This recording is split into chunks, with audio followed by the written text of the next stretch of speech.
And I'm just this kid who people probably don't know that I have a lot of these good ideas. They just look at me and think that, oh, she's just like that stereotypical quiet Asian girl.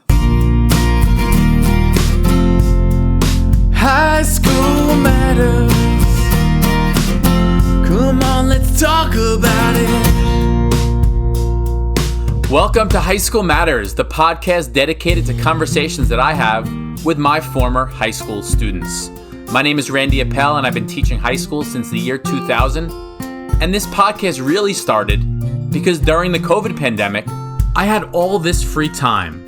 So I started to reflect. I started to reflect on my life as a parent, as a teacher, and I started to think, how great would it be if I could reconnect with the students that I lost touch with over the years and kind of catch up, talk about high school, talk about things in high school that actually mattered to them then, but also that still matter to them now. And honestly, this podcast took on a life of its own. My conversation today is with a former student of mine named Jee Min Lee.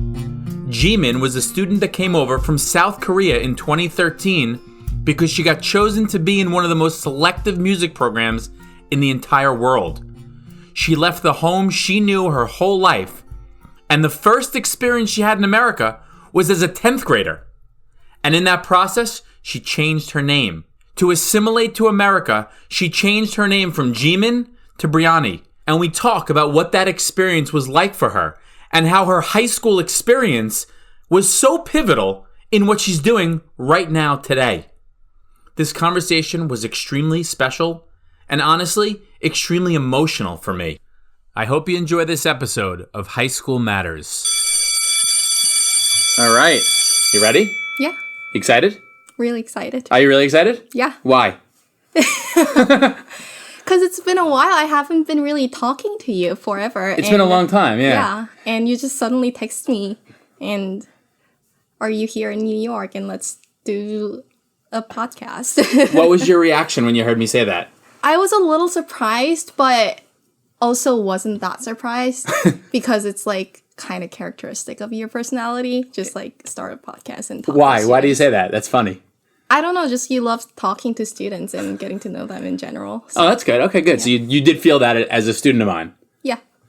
So let's give a little context. How did we meet? What got you to the point where you were in my class? I moved to Long Island, Great Neck, when I was in 10th grade from South Korea. And I moved to New York because I went to Juilliard pre-college for piano. And I had to go to a public school because Juilliard was Saturday school.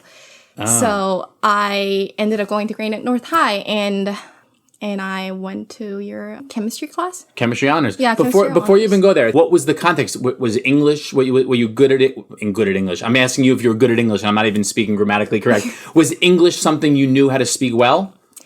So when I first got here, I was not that comfortable in English language. And I only moved to the United States really because I got into Juilliard. And it's somewhere that it's a place where I dreamed to go one day. Juilliard. Juilliard as a child. Because it's like I was trained to be a professional pianist since a very young age. So I went to professional arts middle school in Korea and I went to professional arts high school. And then I quit school because I wanted to audition for Juilliard and I got in, so I moved here. Oh, wow. Okay. So you get to Great Neck. Your English is not great. Yeah, and that's because when I was in Korea, a lot of people in Korea actually speak pretty good English. It's just that I was never asked to learn English seriously because no one really cared. I was playing piano like 8-9 hours a day. I didn't really? Yeah, I didn't really have time to do anything other than practicing piano. Wait. You were playing piano 8 to 9 hours a day? Yeah. That is like it's like a real commitment. Yeah, it's like kind of training to be like Olympics sports player, but except it was piano. Wow. Did you enjoy it? Yeah. I mean, when I was doing it, I did it because I wanted to be a professional pianist. And that's usually how much people practice per day. I can't imagine committing 8 to 9 hours to do anything, at such a young age. So you say that you wanted to do this.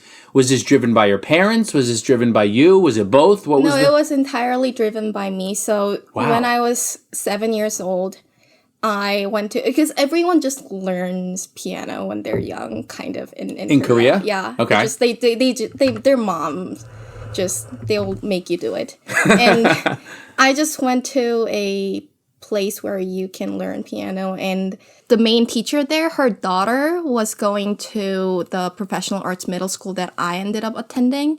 So she knew a lot about like what it takes to be like a professional pianist and what it is to go into that route and that field. And she saw me, and then she, I guess, saw some talent in me, and she was like convincing my mom to make me a professional pianist, like make me do this thing. So everyone was telling me in that academy that I was talented and I was young, and I loved hearing that. I loved hearing that, oh, you're talented. You should like go into this field and become a professional pianist. And I was like, I just felt like I was being someone who's really special, because not a lot of kids at that age get to hear that type of a thing. So, and I'm sure we'll talk about your career as a pianist. I don't know if you're still doing it. We'll talk about it later. But all right, so let's get back to high school. 10th grade, you come into my class not knowing English well, but knowing it well enough. Well, I wasn't even in your class to begin with. I guess I just got into originally to the regular chemistry class. Oh, right. And I was there for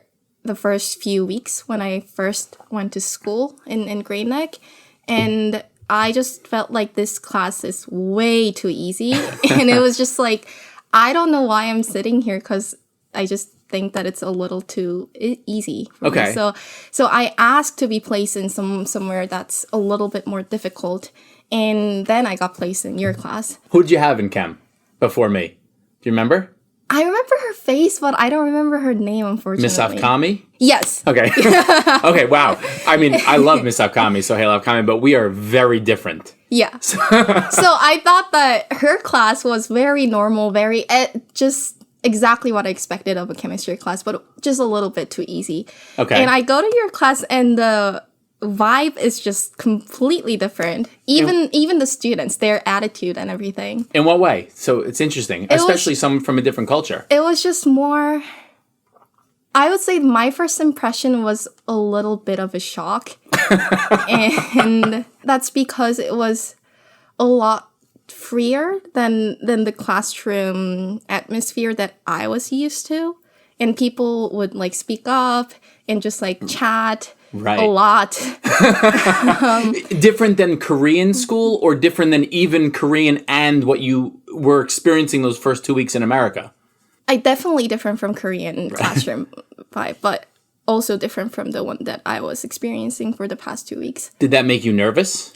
I don't think it was necessarily making me nervous, but it was just, as I said, it was a lot of shock, because I'm used to the classroom where a lot of kids are talking to each other, but I did not experience a class where the teacher participates in that conversation. Wow, that's so fascinating. Okay, talk about what the shock turned into.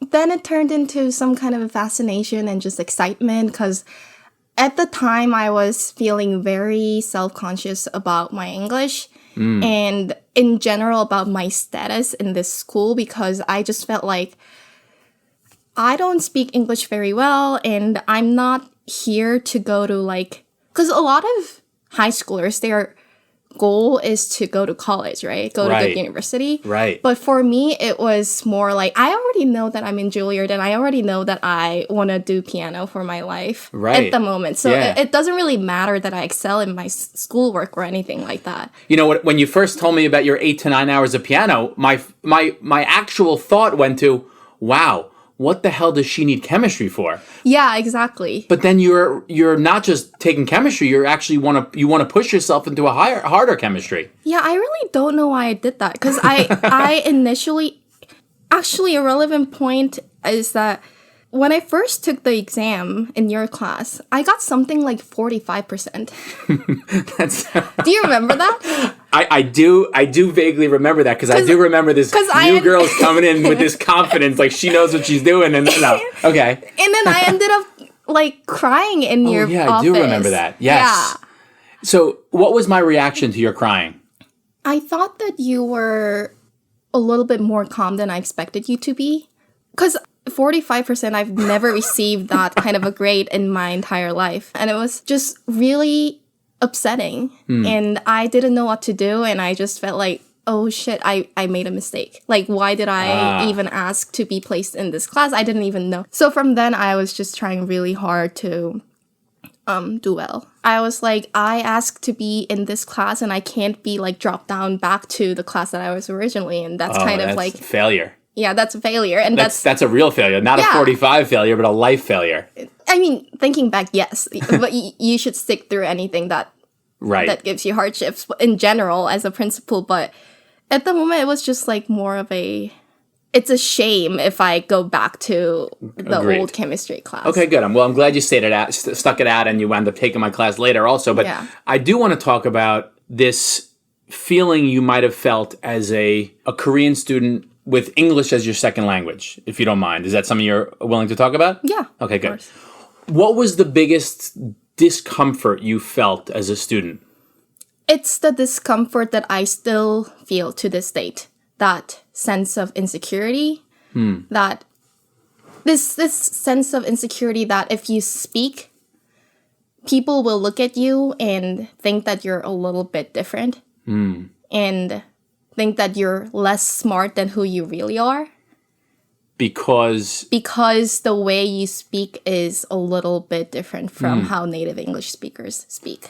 Wow. So you feel like when you speak, you feel like people are judging you and you feel almost dumb. Is that what you're saying?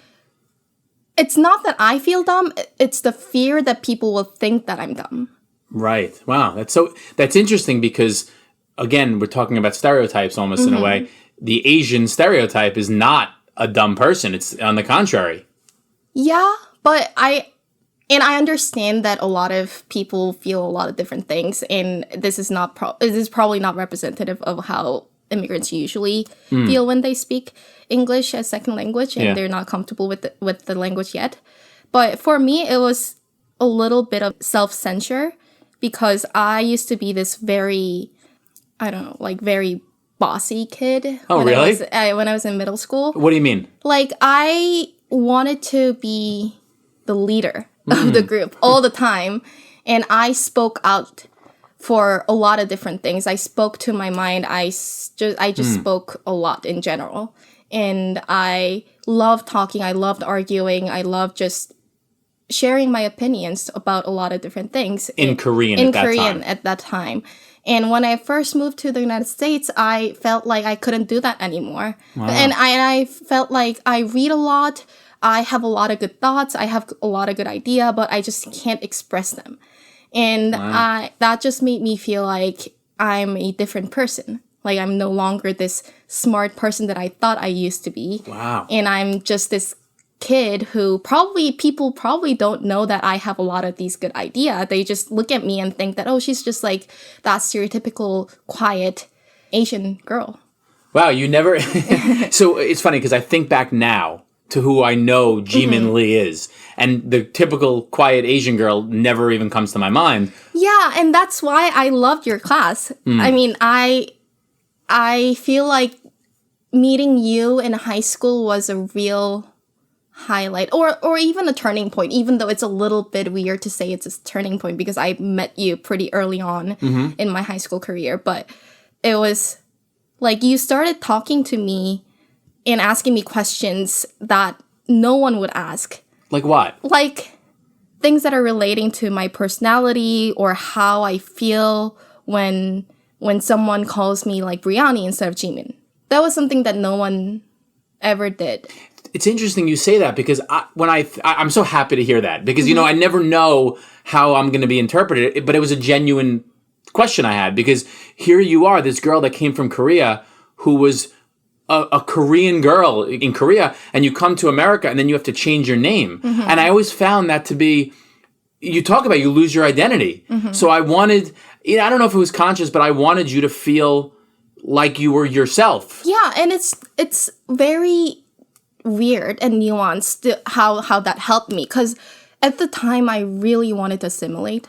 Like I really wanted to be that Korean American person. You wanted to be Brianni. Yeah, I wanted to be Brianni, and I wanted to construct this new personality that's completely different from my old personality or my Korean personality. And I wanted to speak English like everyone else speaks English. I want to lose my accent. I want to make friends who are not Korean.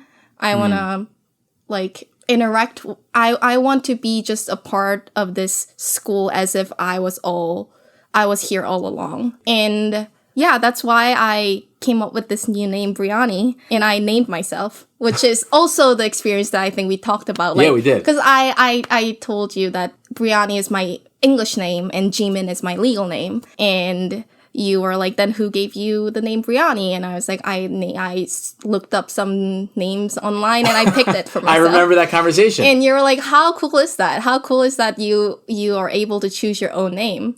And yeah. As a 10th grader. Yeah, as a 10th grader. Not as if 1 year, it's like as a, wow. So do you think that there's another Asian student that I might have had that might have felt differently about me saying you should be Jee Min? Like, I want you to be Jee Min. Do you think that could turn people off in any other way?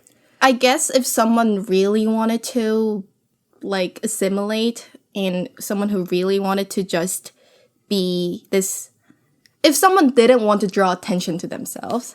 Well, that's the other thing. I always feel like a lot of the times you said it, the quiet Asian girl or whatever it is, you didn't want to be that girl. But a lot of times it's one of those self-fulfilling prophecies where you sit there and you're nervous, so you get quiet, so the teacher thinks they should be quiet towards you because they don't want to embarrass you. I actually always highlighted people because I wanted them to... Listen, if you were like so shy every time you spoke, I probably wouldn't have continued on, but like... I wanted to give you that chance, and I'm really glad I did. Yeah, and you, as you said, you gave me the chance to kind of break out of my shyness, break out of my fear that if I speak, then people probably won't understand what I'm trying to say, or people will look at me funny. But you started to draw attention to me, and I'm actually the kind of person who love attention. Oh, you love attention. Yeah, and I wanted to speak, and I wanted people to listen to me. And, right, okay. And you gave me that opportunity, and that was really nice. But when I first came to Great Neck North, I had no friend. And some of the friends that I still keep in touch with are mostly Asian. And I never had friends that are kind of outside of my community. Okay. In your chemistry honors class, there were a lot of non-Asian people in that class. There were, right. Yeah, and there were some Asians. And like there were some Asians, but there were also a lot of non-Asians. Yeah. And you made me friends. Because, like, your classroom atmosphere is definitely unique because you make everyone speak to each other. And everyone just inevitably gets to know each other over time because you publicly have that kind of personal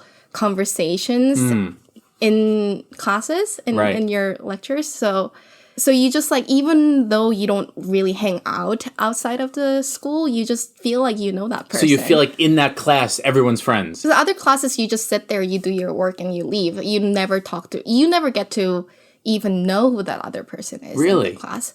Wow, I'm learning something new. I didn't, I don't know. I feel like a school like Great Neck North, a lot of classes were like that. But that's the thing. In Great Neck North, everyone knows each other.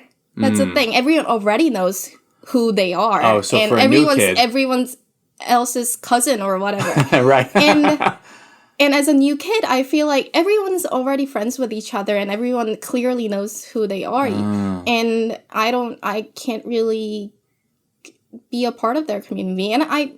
And it's something that's completely new. I've never seen a Iranian person ever in my life before I went to Great Neck. So, right, interesting. So it's just something that's extremely foreign, and I'm foreign to them too. So it's just the kind of social bubble that can usually never interact in normal circumstances. But it did in my class. But it did in your class, and that was special. That's amazing. So then you moved on to biology you took? Yes, and I got placed into AP Biology, and at that time I was like, I'm not going to do AP Biology. Why? Why? So you went from honors chem, then you wanted to go into regular biology. Yeah, because I have no interest in science whatsoever.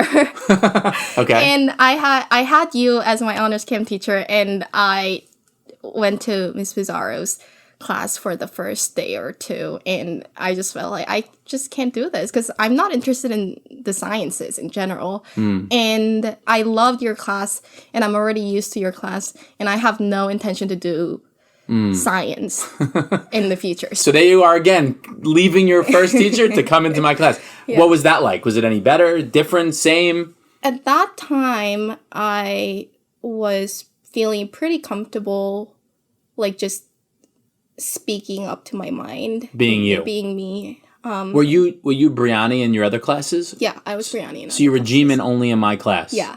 Wow. Okay. It's funny. Yeah, it is funny. So, okay, so you went through the bio class. Any interesting, like, thoughts about that class in general? You getting more confident? Is your English getting better? I might sound very, I don't know, like haughty. That's all right. Saying that, It's all good. But I just remember me always, like, being the top of the class in that class. Well, you were the top of class in that class for sure. Okay, so it was also, you felt good. Yeah, but also at that point, your class was more like, I just wanted to be in your class. And I wasn't interested in biology at all. So I don't really remember what I learned in the class or what I did in the class. I just remember You just remember the feeling in the class? The feeling in the class and the fact that I had you. Okay, good. And then what happened the next year? Senior year, what did I do for science? AP Chem. Oh, yeah, I had AP Chem. That's me in third year. Yeah. Yeah, totally. I had AP Chem. Well, it's so interesting now thinking about it. Like, I probably remember that at the time, but your only science teacher in America was me. Yeah, and that's because I never took a single science class in college. Oh, so your only science teacher ever in America Ever in America is you. Up till now, still? Up till now, still. Oh, my God. Wow, that's so interesting. And I only took AP Chem again because of you. Because as I said, I had no interest in science. But that's not an easy class. That's very hard. It was really hard. Was it hard for you? It was really hard. Wow. Yeah. How did you get through that? At that point, I had decided that I don't want to play piano anymore as a profession. Wow. Why? I think it's probably because of just the sheer amount of time I ended up spending for my academics. Because initially it started from the sense of pride that I can't fail and I don't want people to think that I'm this dumb kid in school.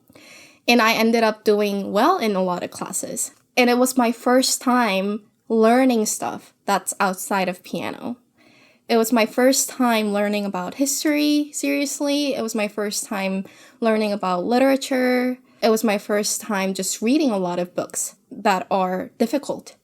And it was my first time just being in school as like a normal student. And you started doing well. And I started doing really well. And also at the same time, I was experiencing a lot of difficulties in Juilliard. I felt like this is something that I dreamed of for many years and I'm here. And this is so different from what I had imagined. And I'm not as happy as I thought I would be if I were in Juilliard. Like fantasy versus reality. Yeah, exactly. Wow. So and did the feeling of doing well in school and you feeling good about it, did that push you in a way away from piano? I think that's correct. So in the same way, the positive reinforcement you got from piano as a middle schooler, it almost pushed you away because you were getting that in academics. Right. So that's a big part of my personality where I care a lot about how people think what I'm good at. So I think even then I was very much persuaded by the positive feedback that I was getting from high school. And it's not that I wasn't doing well in piano or I wasn't really enjoying it as much. It was more like I just learned that there's new world that's outside of piano and I'm pretty good at it. I don't know if I'll be really good at it, but I know for sure that this is something, it's a new world and it's perhaps a much larger world than a piano world. Right, well, that's singularly focused, but it's interesting because your introduction into this new world of life, right, in many ways, in academics, and the fact that you had a positive experience with that pushed you away from piano. And of course, I had some negative experiences in Juilliard too. And we could talk about that, but like you would have probably been able to push through those negative experiences if you didn't have the positive experiences in high school. Yeah, probably. So maybe I'm partly responsible for you not being a pianist right now. And I feel terrible. Oh my God. No, you don't have to feel terrible. I love my life now. So. Oh, good. Okay. I also remember you bringing in the entire class down to the music practice room to listen to my performance during AP chemistry class. You remember that being meaningful to you? Very meaningful, yes. So just to set the scene, we knew you were a pianist, and we talked about it often. I even made the joke, like, you don't understand, Jee Min plays chopsticks better than anyone else, because that's the most simple piano. Like, anyone could play chopsticks. You know chopsticks? Yeah. Like, din, din, din, din, din, din, din, din, right? You probably asked me that question like 20 times in my life. You know chopsticks? And it's obviously a dumb dad joke, right? Like, it's a stupid joke. So I remember bringing the entire class down to the music room for you to play for the class. So tell me about that moment and what it meant for you. I think this story just generally relates to this feeling of becoming a full three-dimensional person in the setting of your classroom, because I feel like this is such an important part of my personality, the fact that I play piano in a really serious manner. So when you actually devoted your time, of course it was like after the AP, or like we didn't really have much to do, and like it's kind of whatever. It's that time of the year. I still would have done it anyway. It's okay. You don't have to. You don't have to defend me, or make it less significant. Go on. But the entire class went down to the music practice room, and you told me to play the chopsticks, and I played the chopsticks, and you were like, "Wow, you do play chopsticks really well," and it was really funny. It's kind of, in a way, kind of coming full circle. Yeah. But you insisted that a student like films me while I'm playing. Yeah, I will videotape. Absolutely, Troy. You're required to videotape her. Here, chopsticks. First, chopsticks. That's what she knows how to play. Should I play real? Chopsticks. Play chopsticks. Yeah, 10 seconds.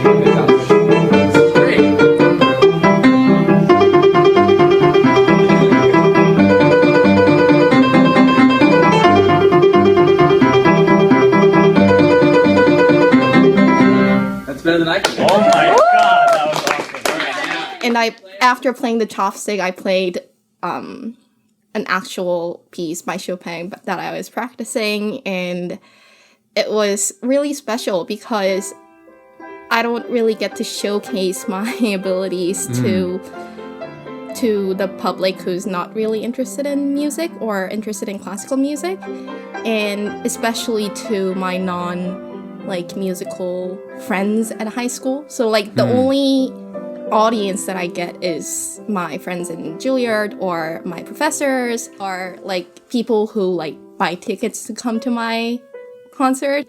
And so I've always thought that like my life as a pianist is like something really separate from my life in high school, and in some way that moment it was kind of bringing together two really different parts of my life together, and that was really special. And in a way it was nice because like it's kind of this message that I'm sending to people who, you know, don't really know me well, and then I'm just telling them I'm this person. Wow. I play piano, and like you guys appreciate it because I played well.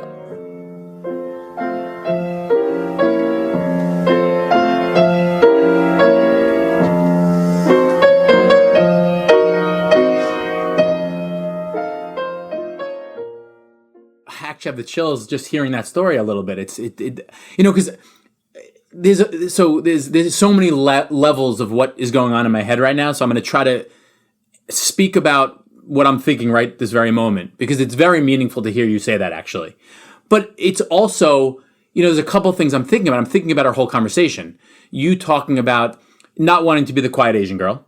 You talk about your ego and how you needed to hear and feel people praising you. Right? No, right? And then I'm hearing you say one of the most meaningful things about my class was not the chemistry or biology you learned, but the friendships you made and how I facilitated those friendships based on how I ran my class. All of that is coming together in this one moment where you're playing piano. Every aspect of of your person and the brilliance of your playing. And it's all coming together at this one moment, which for me was, all right, it's funny you brought it back to the AP. Like, all right, yeah, it was after the AP. So what are we going to do today? Okay, so it could be perceived to some as Mr. Appel doesn't want to teach. So he's bringing his students down to watch a student play piano. Yet it was such a meaningful moment to you. And I'll be honest, it was a very meaningful moment to me before you even said this. I remember you were unbelievable. It wasn't just, I joked about chopsticks for 3 years. And then yet here we are finally getting to learn who Jee Min Lee is behind the piano. And it was, do you understand like the mixture of emotions I feel? Right. Yeah. So I'm really glad you brought that up as a meaningful experience in high school, because it was meaningful to me. But yet from the outside, it could have been perceived in so many different negative ways even. Right. Do you understand that? Yeah, of course. I mean, that's why I feel like it was special, because most people think that it's probably not, if not bad, at least controversial. Right. So whether people think that it's actually bad or good, people don't do it because it's not normal in a way. Yeah. So yeah, the fact that it's like a unique place and you chose to kind of facilitate that kind of unique environment was really special to me. And also a lot of other classes I had in high school, like I was immediately drawn to English classes. I loved history classes. And it's funny because can I talk about another teacher that I had? Of course, yeah. Only if you're going to bash him. No, I'm just kidding. I'm kidding. Anything good is good. Yeah. So another person that made a huge impact in my life is actually Mr. Cohen. Mr. Cohen? Yeah. What? And everyone's just like shook when I say this. All right, I got to be honest. I feel much less important now that Mr. Cohen is another teacher you feel. No, because I had a lot of good teachers, and I'm kidding. And Mr. Cohen was my 10th grade world history teacher, and I had him for AP US history in my junior year too. Mm-hmm. And it was in his class that I really excelled. Right. And he initially didn't even see me, but I specifically remember the moment that he started paying a lot of attention to me, where he just asked, it was like a regular world history class, and he asked a question to the class saying who knows which year the French Revolution happened, and I knew that I just knew that, and I just said 1789, and no one answered that question for 2 minutes, and so I just sat there silently because I was shy and I didn't want to speak up, and then no one was answering, and I knew the answer, so I was 1789, and he was what? 1789, and he was really surprised, the fact that he thought that I was a shy quiet Asian girl wow. Knew the answer, and she spoke up, and he was really surprised, and he seemed happy, and after that I wrote an essay about World War I or something like that, and one day on the hallway he just spoke to me you're Brianni, right? I was yeah, and he said that I just read your essay and it was the best essay that I've ever seen in the past 5 years. Wow. And that really shocked me because I didn't expect that, and that's when I had some sort of self-confidence that, yeah, maybe I'm good at this. Wow, you always needed that that positive reinforcement. That was Yeah, very 'cause important to you. Yeah, I was always this very self-critical kid that Wow. I never really thought that I would be able to excel in American public school. And yet you did. And yet I did. So that's great. I'm glad to hear that you had that positive experience. Okay, so you went to Harvard. Yeah. Right? You were not the typical student. You went to whether it is or isn't the school that sounds like the best school in the world. Yeah.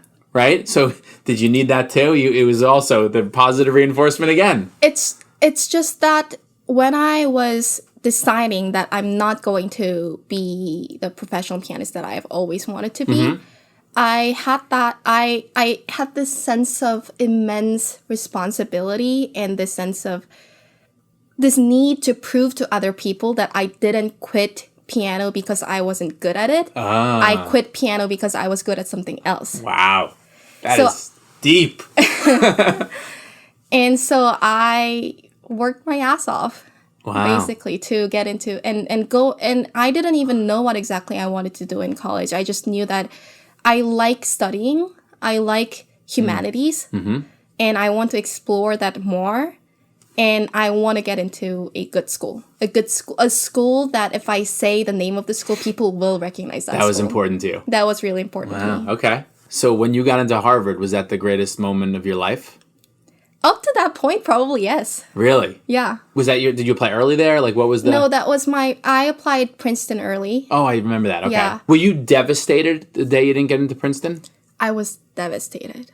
The reason that I was devastated was that I went to audition for their orchestra, and Princeton conductor was like, you are amazing. Like, I would love to have you in our school. Like, I will talk to the admissions office for you. I will vouch for you. Everything. You thought you were and in. so I thought that this is like a really strong feedback. Right.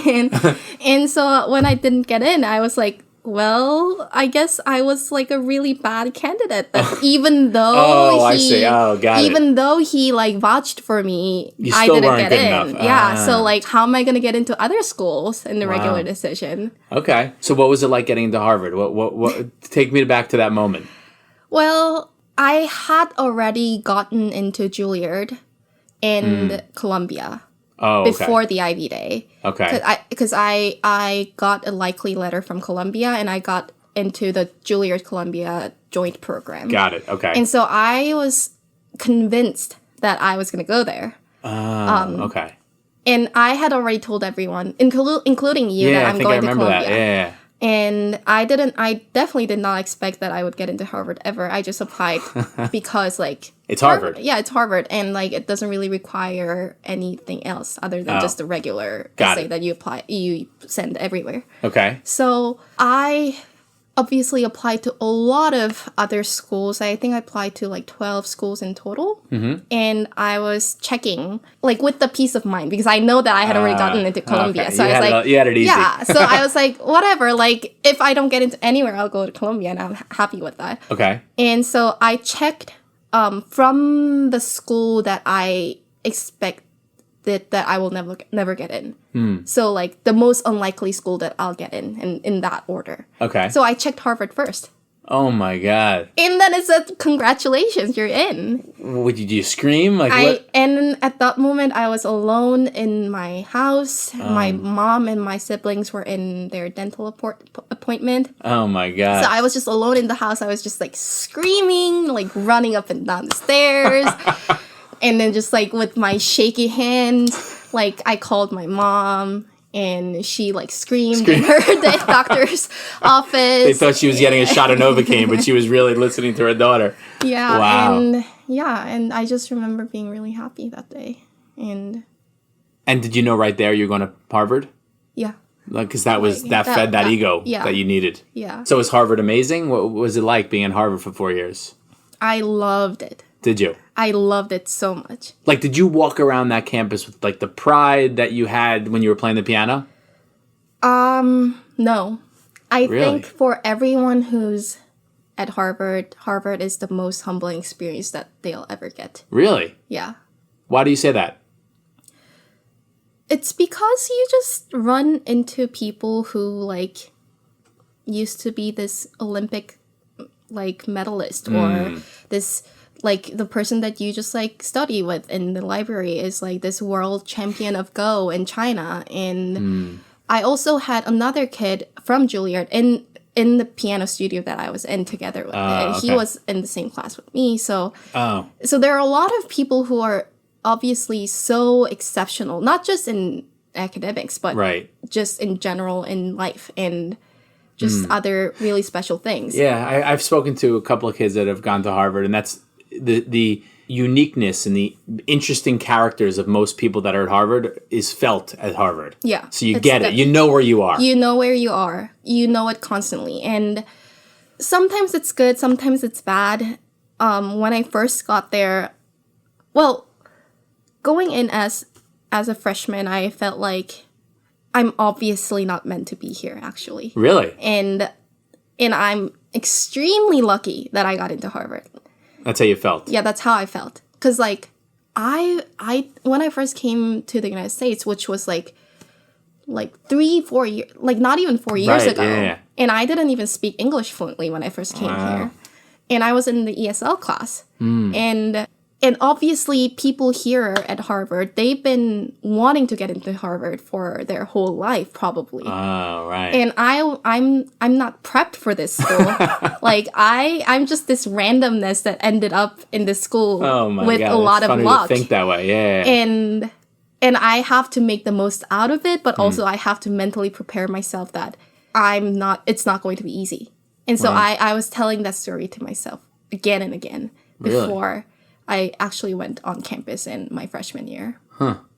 So I want to talk about the fact that you are no longer a pianist and the significance that, we touched on it earlier, but the significance that education and your positive feedback in education and your, in some ways, starting off a high school with a good experience in education played in you exiting what could have been a very professional career, playing the piano.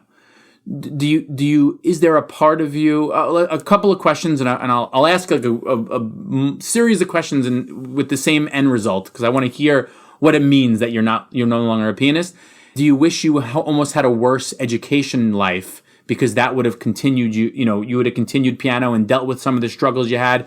And do you have any regrets? And do your parents have any regrets that you're not playing piano anymore? All right. Yeah. Those are all good questions. I definitely don't think that I wish my education experience went worse such that I can continue playing piano. It's funny because I do still consider myself a pianist. It's just that I'm no longer playing professionally.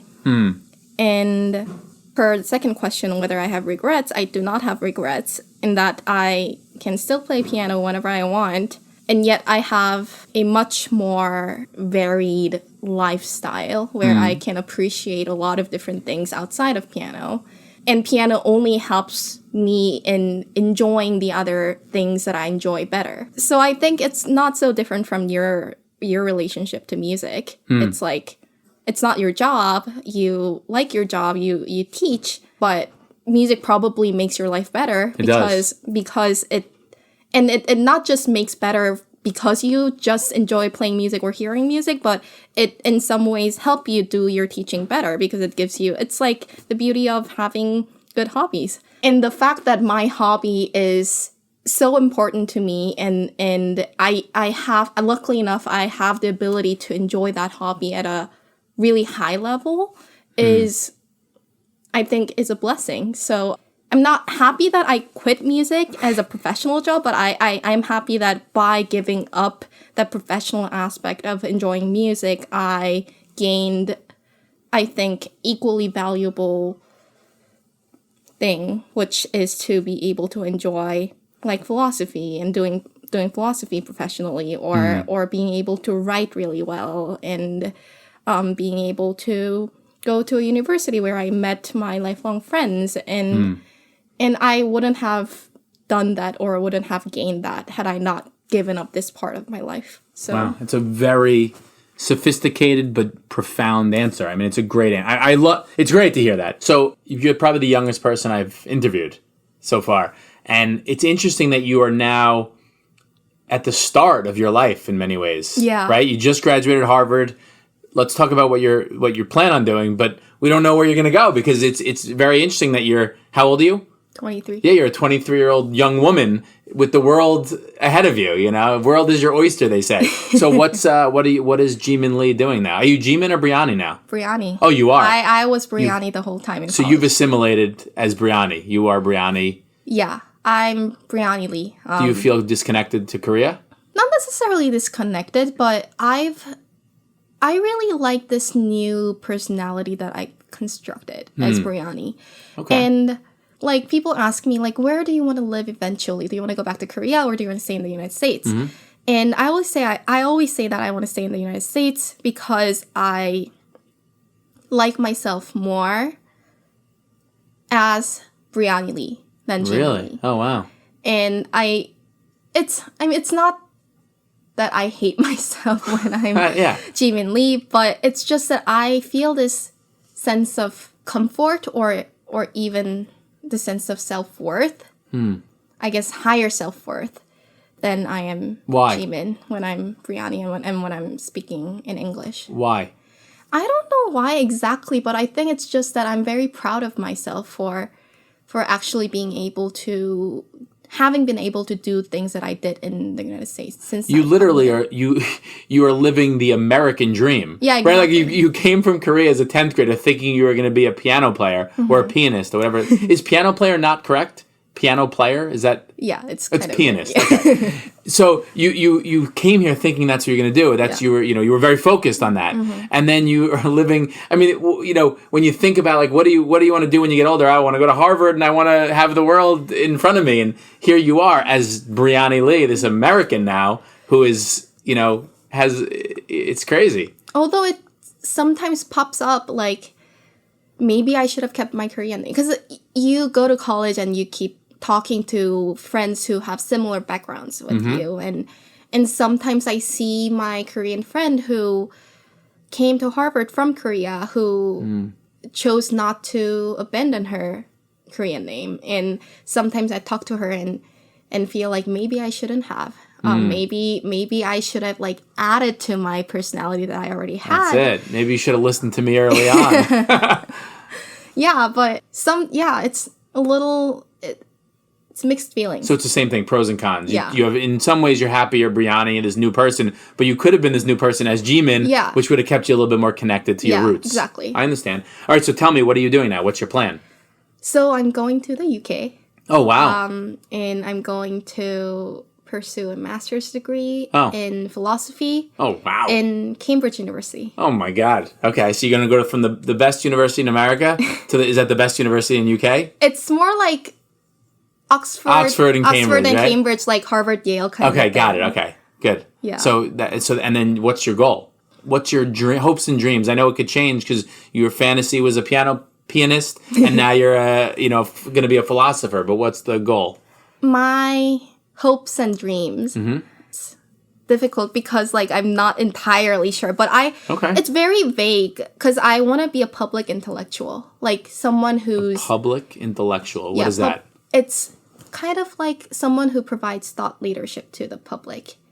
And it can happen in various forms. You can work in a think tank or you can work as a professor. I want to eventually do a PhD in philosophy and also get a JD and Oh my God, okay. and be a professor in philosophy and in law Oh, and want to practice but also teach so you want to in practice college? law and Yeah. teach.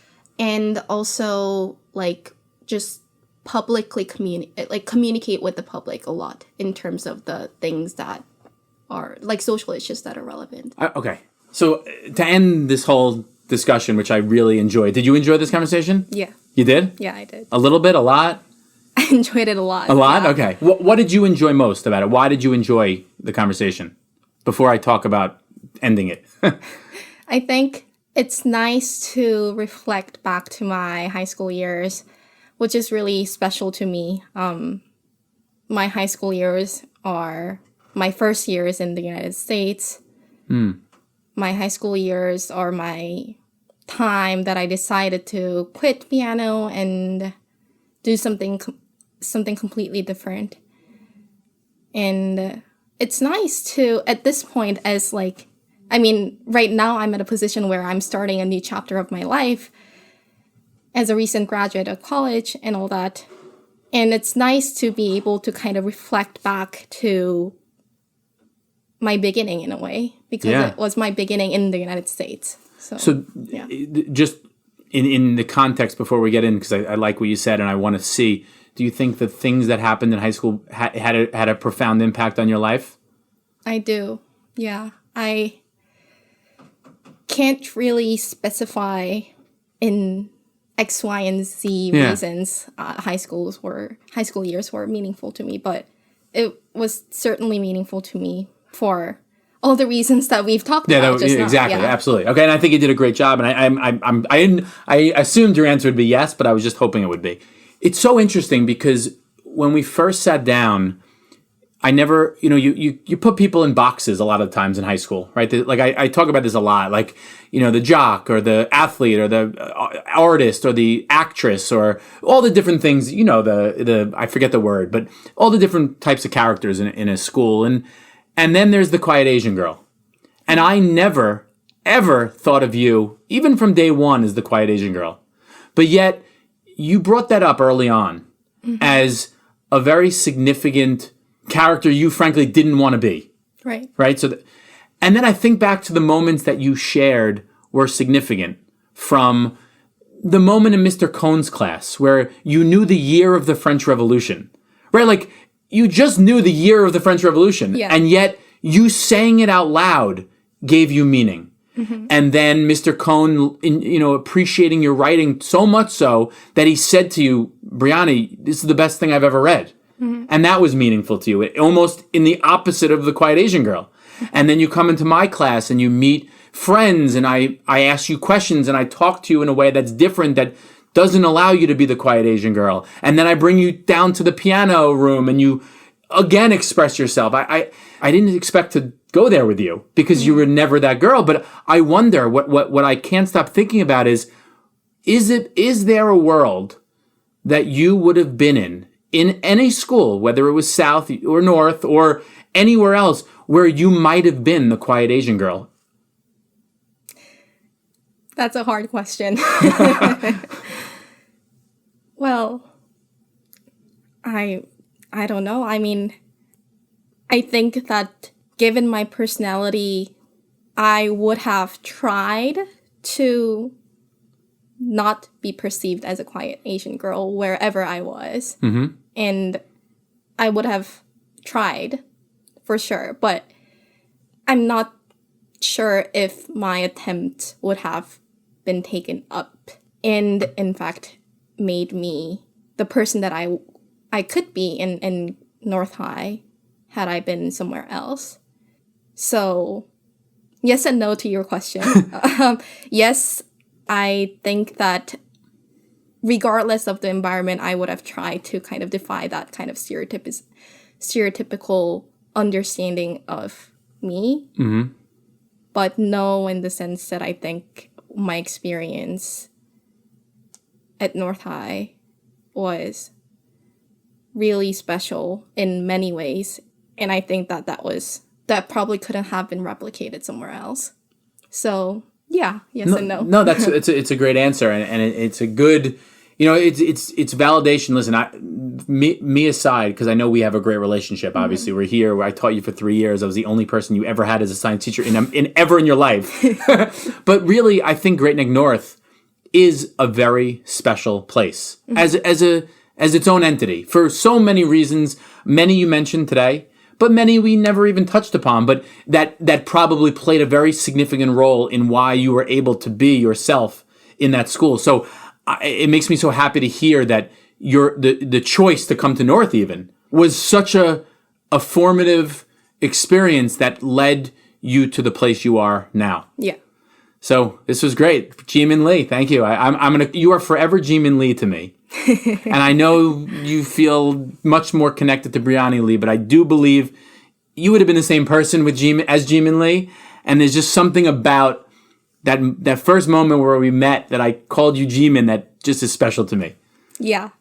Feel the Thank same you. way? Yes. For All sure. right. Thanks, Jee Min. Thank you. Okay, wait. All right. Let's hear the beautiful long ballad. Dedicated to me.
I hope you enjoyed this episode of High School Matters. I want to thank my guest and former student, Jee Min Lee. Finding that video was honestly one of the greatest things about this entire episode. And if you want to see the video in its entirety, it's really special. Find it on Instagram at hsmatterspod. If you enjoyed this conversation, please rate and review this show on Apple Podcasts or wherever you listen, and tell all of your friends to rate and review it too. Every positive review helps new listeners find the show, so spread the word and subscribe. I want to see those 5 stars. If you have any questions, suggestions, or comments, send me a DM at hsmatterspod, or you can send me an email the old-fashioned way at hsmatterspod@gmail.com. Also, follow us on social media at the handle hsmatterspod for weekly updates on the podcast, for pictures of me and guests, for pictures of guests from high school, and any other information about the show. High School Matters was created, produced, and edited by yours truly, your host, Randy Appel. Consulting producers are John Fuss and David Friedman. Sound consultant is Peter Lennox. Our music is written and performed by me and is produced by Lee Tepper. High School Matters is, and always has been, a Belston production. 88766 signing off. I hope everyone learned something and enjoyed.